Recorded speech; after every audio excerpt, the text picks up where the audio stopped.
আজি অফিচলৈ মই অকণমান সোনকালে যাব লাগিব আপুনি অকণমান হেল্প কৰি দিয়কচোন সাগৰিকা তুমি আজি অফিচ যাব না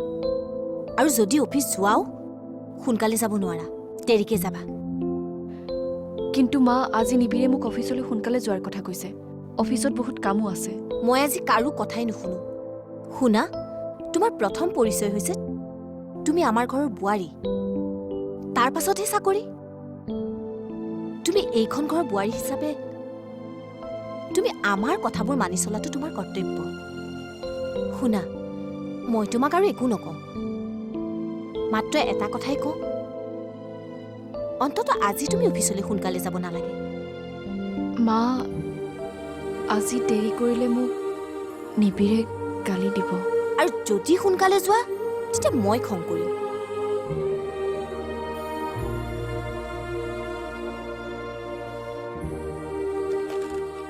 কি কৰা যায় নিবিৰে সোনকালে যোৱাৰ কথা কৈছে ইফালে মায়ে আকৌ দেৰিকৈ যাবলৈ কৈছে কি কৰোঁ এতিয়া নিবিৰকে কিবা এটা কৰি মনাব লাগিব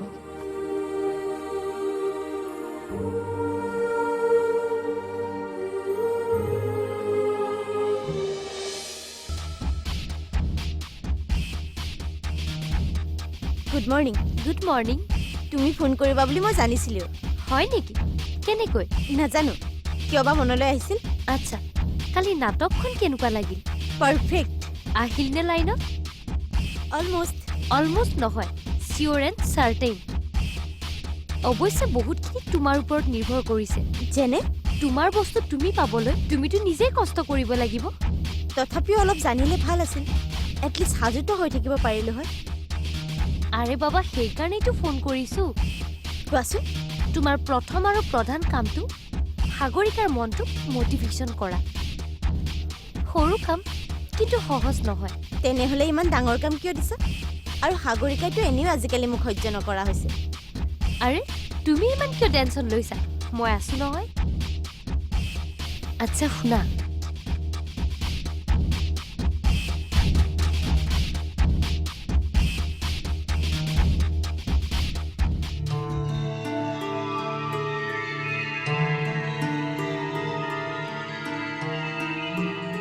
ঠিক আছে অ'কে বাই